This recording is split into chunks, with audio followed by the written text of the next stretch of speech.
hier ist schon wieder der absolute Verkehrsinfarkt. Alles steht hier. Es ist herrlich. Gehupt wird. Jawohl. Ja, bonjour. Hello. Merhaba fil Kanal Tei. Also, heute geht es wieder auf Tour.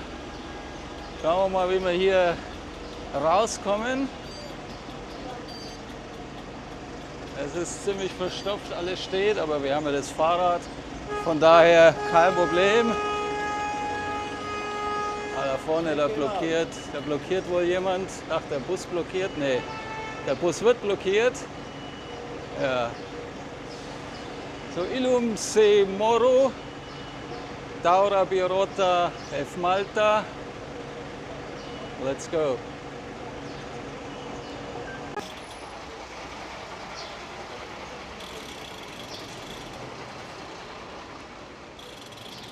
So, was ist hier los? Ah, er steht im Weg hier. Ja, der hat schon ein paar Schrammen weg hier. Das ist herrlich hier.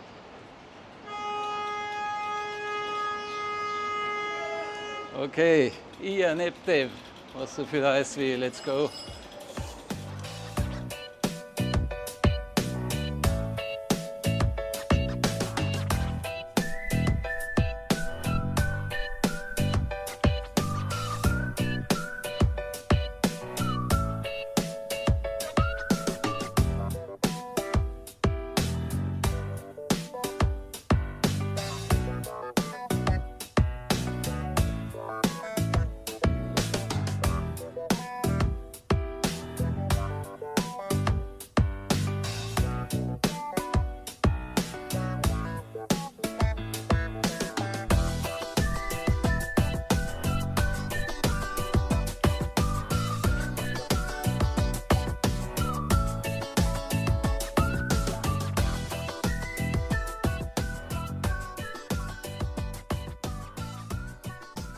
Ja, und wenn man dann mal draußen ist aus Valletta, aus der großen Stadt, dann geht's eigentlich, dann verteilt sich das Ganze, da hat man dann teilweise auch ein bisschen mehr Platz, nicht immer, aber hier hat man mal eine vierspurige Ausfallstraße, oh Wunder.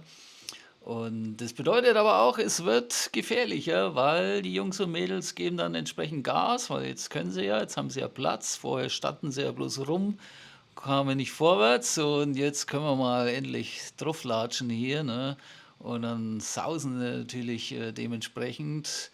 Ja, man sieht es jetzt hier an dem Smart und an dem Caddy, die überholen dich natürlich dann recht knapp, aber da darf man halt auch nicht zu viel Platz geben. Ne? Da muss man Präsenz zeigen, ein bisschen die Ellenbogen ausfahren und nicht so ängstlich sein, wenn man das nicht gewohnt ist. Also ruhig den Mut haben, ein bisschen in die Fahrbahnmitte, weil je mehr Platz du denen gibst, desto mehr nehmen sie sich den auch. Und du hast jetzt keine Karosserie um dich herum, die dich schützt, sondern du hast halt nur dein Fahrrad und deinen Körper und das ist deine Gesundheit und dein Leben. Und je weiter du links fährst, desto weniger Platz hast du dann im Zweifelsfall, wenn wirklich was wäre. Also von daher einfach ja, ein bisschen gucken, dass man da nicht zu äh, ängstlich unterwegs ist und die Leute halt zwingt, dich aktiv zu überholen und nicht einfach, dass sie an dir vorbeisausen. In Bangkok hat man halt auch die Situation immer, dass halt viel Verkehr ist, aber Bangkok ist halt weitaus ungefährlicher. Da ist Malta viel gefährlicher, weil die Malteser, die fahren halt aggressiver, die fahren Forscher, die haben halt diesen südländischen Touch, auch von den Italienern her, der Einfluss, aber in Bangkok, da sind halt die Leute einfach friedvoller, die sind zurückhaltender, die sind defensiver unterwegs. Und da hat man dann auch so Situationen wie hier, dass man halt dann wieder eine Stausituation hat, da fährt man halt dann in der Mitte oder links vorbei, fährt man in der Mitte durch, jetzt in dem Fall alles kein Problem, weil es bringt ja niemanden was, sich da hinten anzustellen und die Mopeds, die fahren in Bangkok genauso durch und da fährst halt einfach hinterher, sobald sich das Ganze wieder bewegt, einfach links rüber, ein rein, weiter geht's, ja.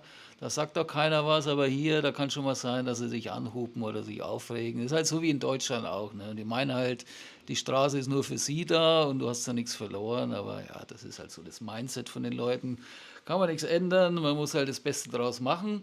Die Straße hier führt jetzt nach Medina und nach Popeye Village. Das ist so eine alte Filmkulisse aus den 80ern. Da wurde ja der Film mit Robin Williams gedreht. Wer kennt ihn noch? Und das Ganze wurde jetzt umfunktioniert, oder was heißt jetzt schon, seit damals umfunktioniert in einen, ja, Vergnügungspark für Kinder.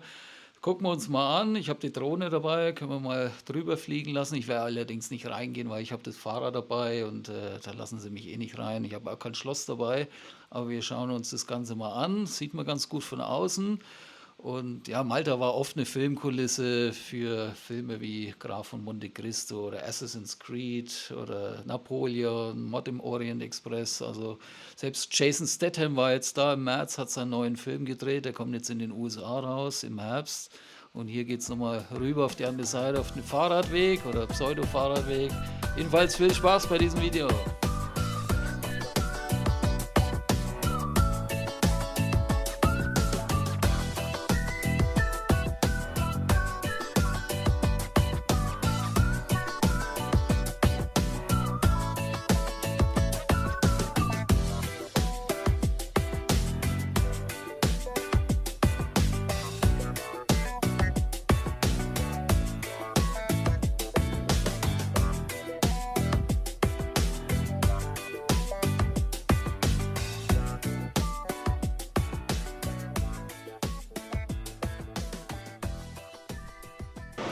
Hier haben sie so eine Bike Lane hergemacht, auch nicht schlecht, weil hier auf der vierspurigen Straße ist es, glaube ich, nicht so angenehm zum Fahren. Da drüben haben sie auch eine, man sieht es auf der anderen Seite. Also ein paar Fahrradwege haben sie hier auch, sogar mit Schild.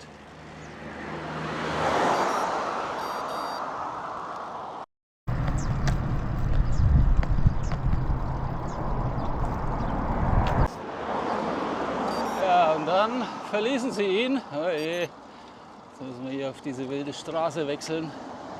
Nicht viel Platz hier. Aber hier ist, glaube ich, eh schon die Ortschaft. Und da dürfte es sich etwas beruhigen mit dem Verkehr.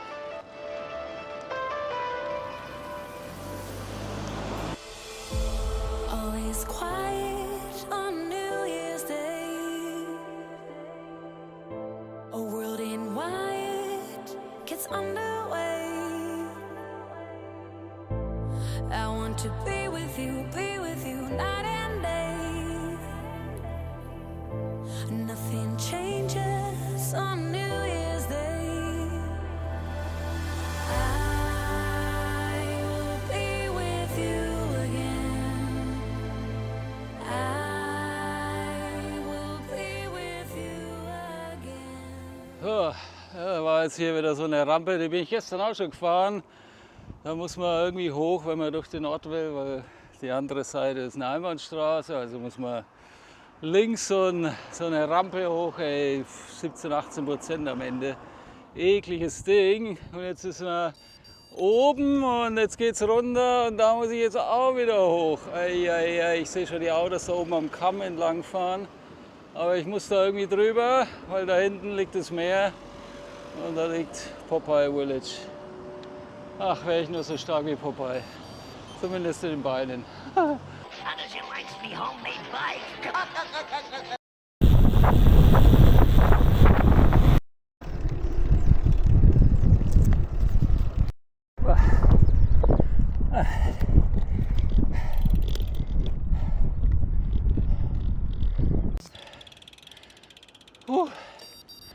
Mamma mia. Ach, zum Glück muss ich jetzt nicht hier weiter hoch. Es geht runter, da sieht man schon die Küste. Boah, es waren jetzt so 14%. Es ist ja alles schön und gut, wenn es hochgeht, aber dieses steile, lange, dann der Verkehr hinter dir, alles andere als angenehm. Was ist das dahinter? Geht so ein Weg zu diesem Türmchen. Keine Ahnung, was huppt er? Ah, halt zu. Ihr nennt es doch sonst auch kein Rücksicht. Ja, auf jeden Fall kommt er hier und fahr. Madre mia. Auf jeden Fall, ja, wie gesagt, es geht jetzt hier anscheinend runter. Es ist nicht mehr weit zum Popeye. Ich hoffe, er hat ein bisschen Spinat für mich übrig. Kann ich jetzt gebrauchen. So, aber vorher noch Frankenpedaler Explores. Ich will jetzt wissen, was da hinten ist. Jetzt nehme ich hier mal die Abkürzung, weil ich bin schon zu weit gefahren. Aber was soll's. Da haben wir schon andere Sachen hinter uns. Einmal hier quer durch den Gemüsegarten auf den Weg da. Dann schauen wir mal, ob es da eine geile Aussicht gibt. Nicht wahr?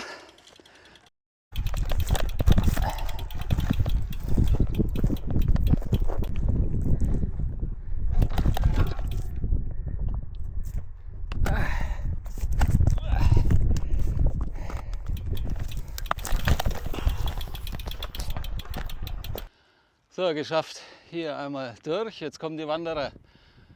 Aber die wandern da hoch. Bleibt mir bloß vom Hals. Kann ich euch nicht gebrauchen. So, jetzt fahren wir jedes Stück vor. Gucken mal, was da ist. Ob sich die Strapaze gelohnt hat. Ey, 27 Grad heute, ne?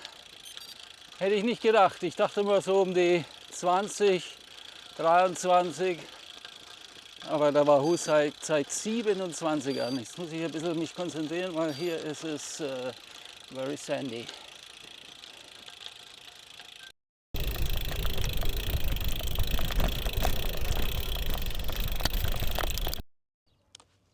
So, da sind wir. Wo sind die Touris? Ne, die laufen zum Glück weiter. Ich dachte schon, die biegen hier auf den Weg ein. Wo wollen die denn hin? Da oben ist doch nichts. Was schreit er hier? Oh, hier sind welche. Die laufen da mitten in der Prärie, da ist überhaupt nichts. Na ja, gut, müssen die wissen. Wir schauen uns jetzt mal den Turm hier an, was das hier ist und was viel wichtiger ist, ob es hier eine geile Aussicht gibt. Sehr steinig hier, es erinnert mich an Gozo, an die eine Bucht. Da werde ich hoffentlich auch noch mal hinkommen, um euch das zu zeigen. Das sah aus wie so eine Mondlandschaft. Aber total stark, direkt am Wasser, mit so, ja, mit dem Wellenpeitschen gegen die Klippen. War richtig geil. Will ich auf jeden Fall noch hin. Oh ja, hier hat man einen schönen Blick auf die Küste da drüben. Das müsste schon Gozo sein. Und hier haben wir auch noch mal schönen Blick. Ein bisschen wie Irland schaut es hier aus. Bisschen.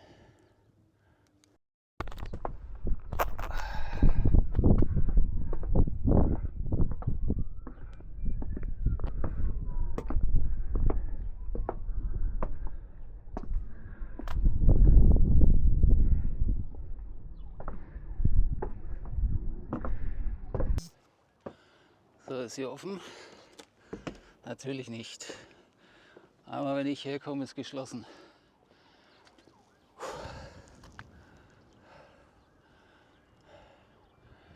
Ja, wo sind die Wanderer hin? Die sind jetzt hier die Straße hoch. Es geht ja dann bloß noch hier weiter hoch oder dann da runter, wo ich herkam. Aber naja. Da hinten ist das Dorf, wo ich herkam. Ja, naja, müssen die wissen, ne? Mir auch egal. Ich genieße die Aussicht hier. So schaut es aus hier. Aber wir müssen weiter. Popeye wartet.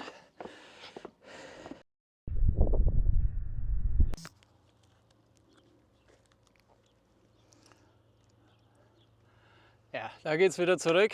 Da laufen die zwei, die eben hier waren. Und ihr habt gesehen, da drüben ist schon hier das Dörfchen Popeye. Ich habe schon die Häuser gesehen. Wir müssen jetzt bloß vorne die Straße hier runter, die ich eh schon ein Stückchen gefahren bin. Und dann kommt man zum Viewpoint. Das liegt also quasi in dieser Bucht hier an dem Turm. Und ja, da schauen wir mal, wie weit wir rankommen und ein bisschen Drohne steigen lassen. Hallo. Thank you. Not the best way for me.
hier sind wir.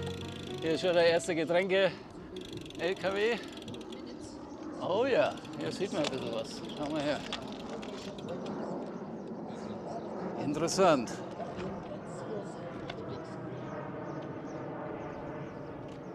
Okay. Ja, ich schaue mal, dass ich noch vorkomme an den Eingang. Schauen wir mal, ob wir da noch was sehen. Also groß ist das gar nicht. Ich habe mir das ein bisschen größer vorgestellt. Ja, im Film sieht immer alles ein bisschen größer aus, ne? Dabei ist das gar nicht so riesig. Das sind dann oft bloß so kleine Kulissen. Ja, alles nur Schein.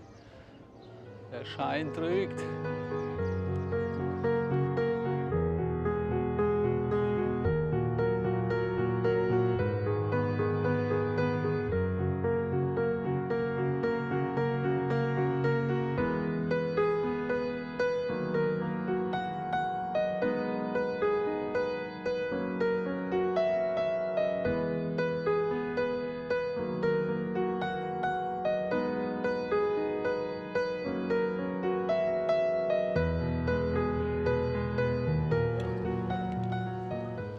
Der nächste Getränkestand hier, beziehungsweise Food Truck. Schauen wir mal, was die hier Eintritt wollen. Keine Ahnung.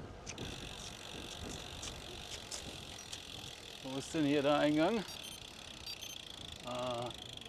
Wahrscheinlich hier irgendwo. Hier ist schon mal ein Parkplatz. Ah ja, Ticket. Ticket Booth. Gucken wir mal rein.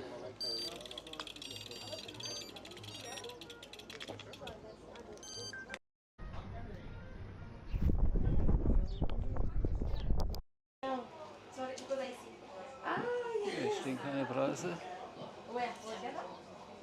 No, Cairo, capital. Are you from here? No, I'm Arabic, but I'm Algerian. Sorry, Algeria?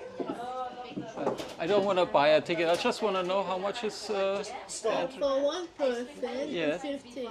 15 euros. Okay, okay, very good. Okay, thank you. Thank you. Oh, I love that. Thank you. Have a great day. Bye. Also gar nicht so teuer, 15 Euro. Ist okay, das kann man sich mal leisten. Na, ich denke, das ist ganz spaßig da drin, aber ich kann jetzt schlecht rein hier mit dem Rad. Ich kann nur von außen ein bisschen gucken und neidisch schauen, wie die Leute sich ins Vergnügen stürzen. Minigolf haben sie auch.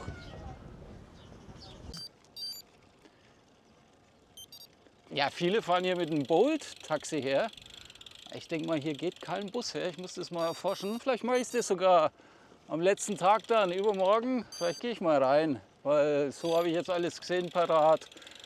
Vielleicht gönne ich mir mal einen Tag im Popeye Village. Hä? Was meint ihr? Nicht immer nur radeln, auch mal ein bisschen den Spaß hier haben. Weil das sieht schon knuffig aus irgendwie. Das würde mich schon mal interessieren. Ja. Wollen wir mal gucken, wie weit ein Bus hierher fährt und den Rest vielleicht mit dem Bolt oder ich weiß noch nicht. Mal schauen. So, haben wir uns ein kleines Käffchen noch gegönnt für 1,50 und dann gibt es noch eine Postkarte dazu. Umsonst. Hier bei dem kleinen Truck hier, wenn er herkommt, geht er mal hin. Ist ein netter Typ. Ich dachte 2,50 kostet der Kaffee, aber das war der Eiskaffee und heißer Kaffee 1,50 inklusive Postkarte.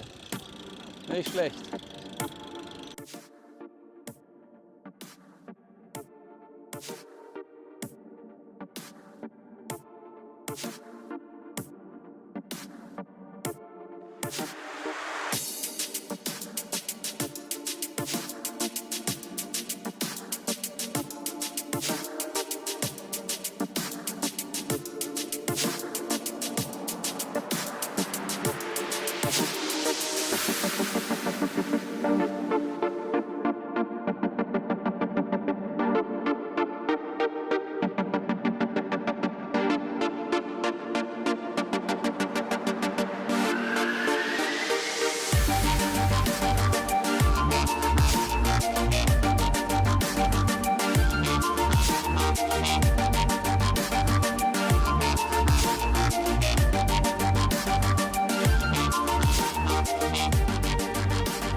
Ja, dann war es das erstmal hier von Popeye Village. Ich habe zwar keinen Spinat bekommen, aber einen Kaffee, der mich jetzt hoffentlich wieder über die folgenden Hügel bringt und mir dafür die Energie gibt. Erstmal geht es hier geradeaus, noch schaut es nicht so steil aus. Aber ich denke mal, das war's mit den Hügeln, weil zurück fahre ich eine andere Route. Da hinten ist das Meer. Aber ich fahre nicht an der Küste, weil diese Küstenstraße, die ist jetzt auch nicht so angenehm. Es war so eine vierspurige Schnellstraße. Moment, hier ist wieder ein Boller. Hier umfahren. Und da war zwar ein Radstreifen, aber es war halt nicht schön zum Fahren. Mal gucken, ich fahre jetzt wieder durchs Inselinnere irgendwie und hoffe, dass da nicht so steile Hügel wieder kommen wie auf der Herfahrt. Ja, so wie der hier. Jetzt haben wir, wie viele Dinger haben denn die hier? Sehr grässlich. Und mein Lenkerband löst sich auch noch. Hier muss ich, zum Glück habe ich so ein Klebeband dabei, so ein Tesa-Paketband. Muss ich mal provisorisch festmachen. Aber irgendwas ist ja immer. Ne? Wenn man das Rad mit irgendwo in Urlaub nimmt, irgendwas geht dann immer defekt und dann hat man gerade die Sachen natürlich nicht parat, die man braucht. Aber wir wissen uns schon zu helfen.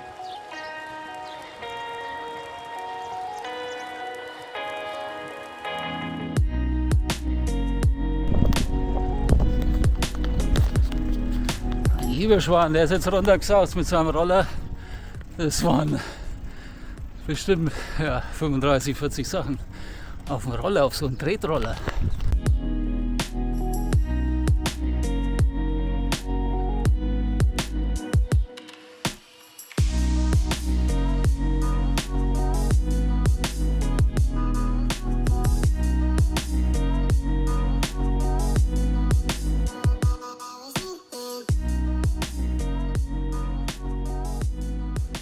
Hey, so oben angekommen hier in Melilla an der Kirche. Ich habe jetzt nicht gedacht, dass ich hier hoch muss. Ich dachte, ich fahre da an diesem Teil vorbei. Aber nein, der Weg geht natürlich auf den höchsten Punkt, den es hier gibt. So, hier haben wir einen maltesischen Friedhof, ne, dass wir das auch mal gesehen haben. So schaut es aus, aber sehr schön. Ne? Schau mal her. Schön geschmückt, bunt. Ne? Nicht so grau und trist wie bei uns. Mensch, da wo die Toten ja sich dann selbst am Friedhof noch fürchten müssen, weil es so grau und trist ausschaut und noch Depressionen kriegen. Hier ist wenigstens ein bisschen geschmückt alles. So, da unten ist die Bucht. Sehr schön. Oh, ich schwitze schon wieder. Ja, hier wird die Straße gebaut. Letztes Jahr war die noch offen, aber hat auch sein Gutes, weil dann fahren hier keine Autos hoch. Bloß ich bin hier hoch. Ja, Melilla, hier am Berg. Und ja, für mich geht es jetzt weiter. Ich muss mal gucken, weil der Wahoo hat schon wieder umgeplant. Ich bin ja wieder völlig fernab der geplanten Route. Also, Baigenloy oder wie hieß es auf Maltesisch? Ich hab's vergessen. Nicht Web. Also irgendwie so ähnlich. So, jetzt habe ich hier so ein Viewpoint hier entdeckt. Und was sehen wir hier? KSC-Aufkleber, ey. Und Hertha. Und Grazer Sportclub. Sturm Graz. Ich fasse es nicht. Ja, hier hat man einen schönen Ausblick. Hier liegt noch eine Eiswaffel rum. Schönen Ausblick auf die Bucht. Das so ein langer Strand da hinten, das ist die Straße, die auch nach Gozo dann geht, beziehungsweise zum Fährhafen. Da kann ich mich noch erinnern, bin ich an so einem ewig langen Strand vorbei, habe mich nur gewundert, dass es so große Strände hier gibt. Und hier kam ich entlang die Straße, da wo der Bus jetzt fährt, da ist so eine kleine Verkehrsinsel und da geht diese Straße Katzengrad dahinter, wo diese weißen Teile da sind. Da ist Popeye Village. Das ist also zum Greifen nahe, da hinten, wo dieser Buckel da ist, ne? Da links davon ist dann Popeye Village, kann man also quasi hinwandern von hier aus und ja, schöner Blick hier über die Bucht. Mal, wenn du jetzt hier eine Wohnung hast mit einem Blick auf die Bucht, ne, ist natürlich auch ein Hauptgewinn. Und da, ach, das ist der Red Tower. Ach, das hat mir der Kaffeeverkäufer gesagt. Der hat gesagt, wenn ich hier vorne links fahre die Straße, ist dann links so ein Red Tower. Der ist mir gar nicht aufgefallen das letzte Mal. Na gut, ich bin da unten ja entlang. Kann sein, dass ich den wahrgenommen habe, aber unbewusst. Na? Schön hier, Melilla.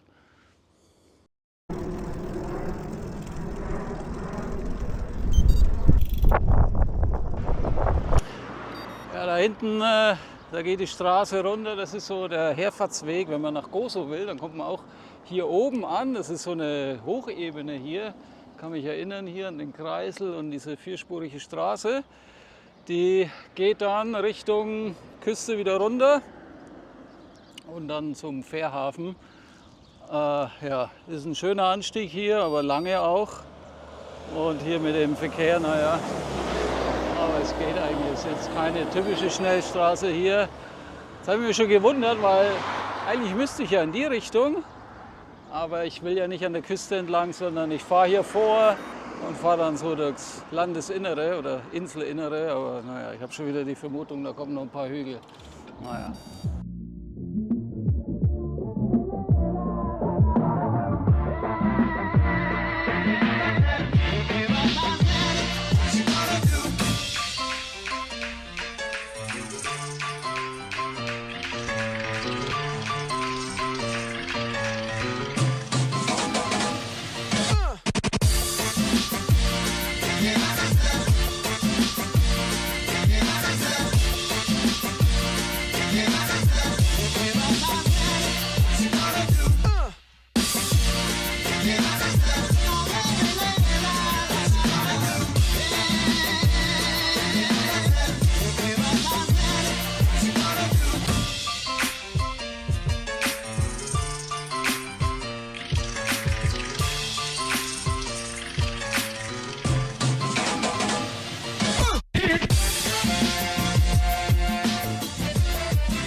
Da eben, habt ihr das gesehen? Der fuhr voll auf meiner Seite und ich komme und komme immer näher und der fährt einfach nicht rüber.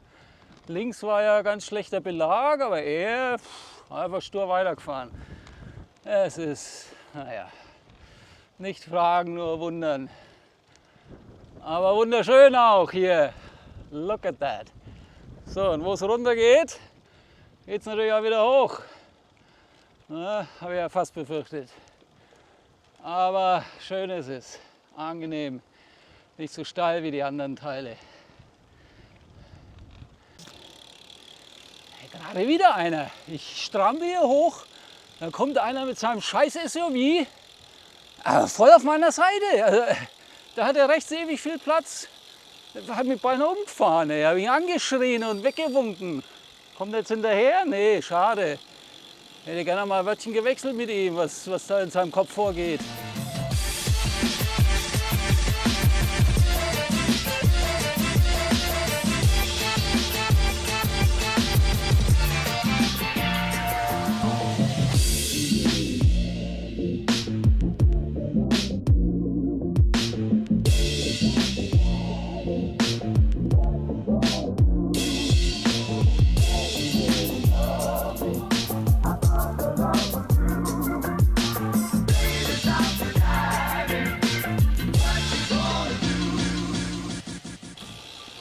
Hat sich jetzt irgendwie einfacher getan, da sich durchzuzwingen. Er war ein bisschen dünner als ich.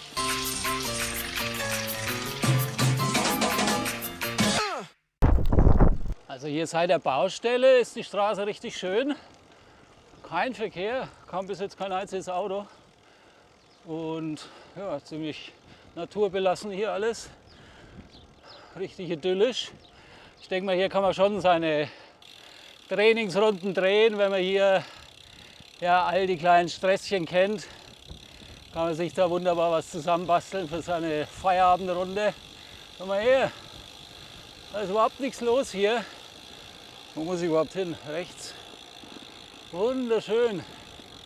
Dann kannst du deine Kreise hier ziehen, hast deine Ruhe, fährt niemand rum. Kein Verkehr, so wie an der Küste oder in den Ballungsgebieten.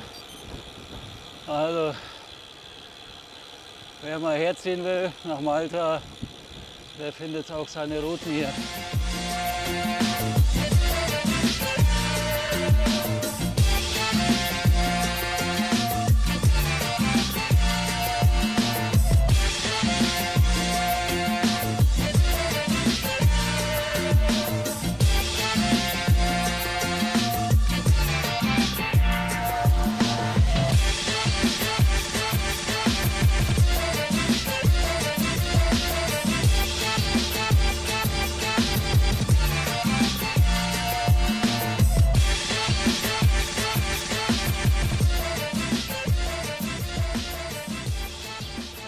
gibt es hier auch.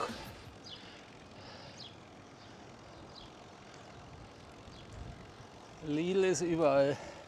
Genauso wie der Aldi. In Aldi habe ich sogar in Irland schon gesehen. Ja, Freunde, Valletta hat mich wieder. Ja, Schluss ist mit der Beschaulichkeit draußen am Land. Es ist wieder harter Großstadtdschungel angesagt. Hier die Preise wieder. Oh, hier ist teurer.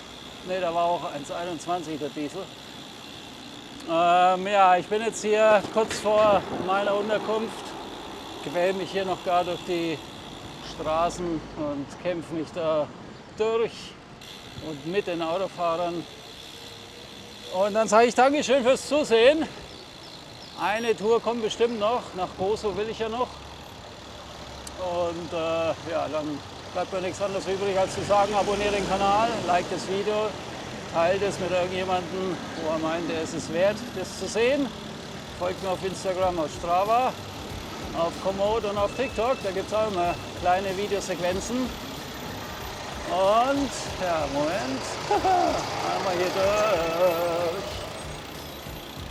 durch. Und dann, ja, wie gesagt, sehen wir uns beim nächsten Video. Haut rein, bleibt stabil. Ciao, ciao.